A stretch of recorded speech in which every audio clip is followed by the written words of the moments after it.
I would like to use my time today to raise concerns regarding your investigation of Secretary Clinton's private email server. As you know, I'm a former prosecutor and a former auditor, so I have decades of experience in conducting investigations.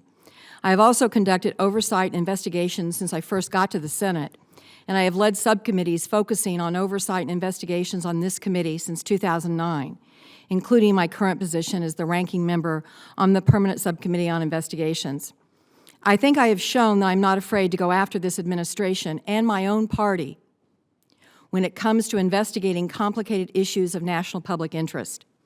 In the last Congress, as you may recall, we worked together to issue document requests, interview witnesses, and release a report related to a former DHS Deputy Inspector General.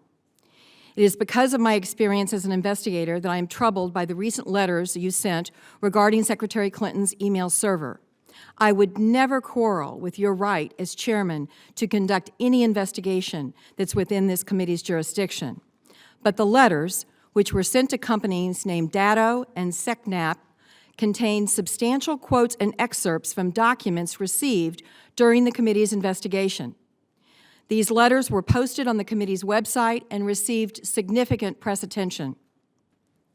My concern is the selective release of information has created a public narrative that prejudices the outcome of the investigation and creates an incomplete and potentially misleading picture for the public of the record before the committee. I understand that you have sent more than 10 letters asking for information about Secretary Clinton's email server, but that so far, the documents from Platte River are the only ones that have been received and reviewed by the committee. Nor has the committee conducted any interviews or depositions. Now, generally, on this committee and on PSI and all of the subcommittees I have chaired, it is our practice and custom of the Senate to conduct interviews, to get information and documents from multiple parties before making any information public. That is dictated by basic fairness, context, and balance matter. Nevertheless, you have chosen to release substantial portions of internal emails from Platte River as part of your additional request to 2 different companies, in a manner which created the impression in the media and the public that the committee's investigation had found there were shortcomings related to the server backups and its security. You have also made substantial number of public statements regarding Secretary Clinton's, quote, reckless disregard, quote, and, quote, wanton disregard, quote, for security. I'm concerned that the totality of the record before the committee, which is currently limited to 1 set of documents from 1 company and includes no interviews at all, is not a sufficient basis to draw those dramatic conclusions. It also appears that Platte River Network documents, now before the committee, provide additional relevant information, which leads me to further question the accuracy of your statements. I asked my staff to review all of the Platte River Network documents controlled by the committee, and they were given access to some of those materials late yesterday. Although they have not been able to see all the documents, including many of the documents cited in your letters. Based on that limited review, I believe there is additional information that the public has a right to know. Right now, the only available information on these topics can be found in your letters and the excerpts in the documents that you have decided to cite.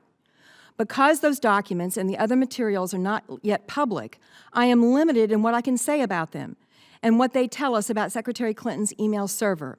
But I can say that I believe that having already put out selected information that paints one particular picture of what happened, the committee has an obligation to ensure that the public record is accurate and complete with context and balance.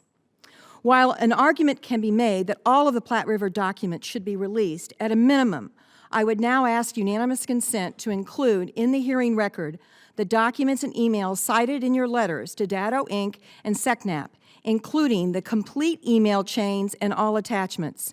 Those are part of the documents that you have already determined should be released in part, so I'm asking that the entire documents be made available. Thank you, Mr. Chairman. Without objection, so ordered. Did you have questions for this is a hearing on unaccompanied children. So, I will have questions for the record. And I will say, by the way, I appreciated us working together on our investigation of Charles Edwards. Obviously, that investigation was quite honestly pushed when we were in the minority. And the reason those things came to light, those revelations, was because of the transparency of the investigation. We're here with GAO, we're here with, this committee deals with inspector generals. We've seen the problem of not being transparent, which is exactly how Charles Edwards got in trouble. We saw 140 inspections, reports on inspections, investigations of the Inspector General Office within the VA, creating real problems in the VA. So this committee is all about transparency. We have certainly been working with the minority staff on these things, and they've been aware of the letters we're sending. We've been making many, many letters public so that we have that type of transparency to put pressure on the political process and on the agencies to comply with our, for example, our subpoenas, those types of things. So if you're truly serious about working with me, I think you probably would have first talked to me privately, as opposed to politicizing this in a hearing on unaccompanied children, a really serious problem. But again, I think you had a couple minutes left if you'd like to actually ask questions on here, as opposed to. Well, Mr. Chairman, let me just say that I think that the investigations that I've been a part of, there have not been one member who has released selective information from those investigations without any bipartisan buy-in. That's just not occurred. And that's why this is an extraordinary situation. And that's why I did it in this manner and this way today. Because I think it's important that if we're going to unilaterally cherry-pick information out of a closed investigation and make it public, it is important that the public have context. Do you have questions for the witnesses? I do not. Okay.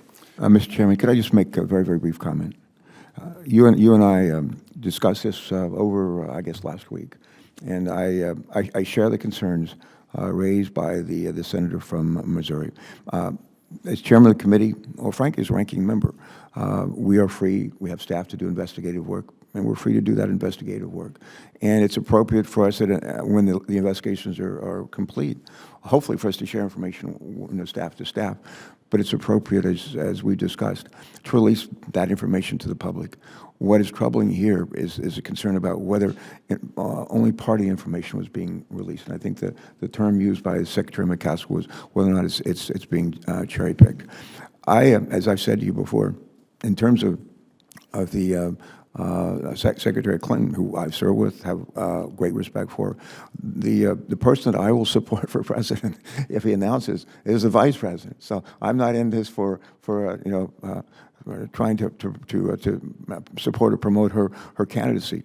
We talked here several times about the golden rule, and it really applies in almost everything that we do. How would we want to be treated if we were in the other person's shoes? And I think we just want to be fair, and what we're really asking for here is just fairness and to treat, in this case, her or anybody else the way we would want to be treated. That's a good rule to follow.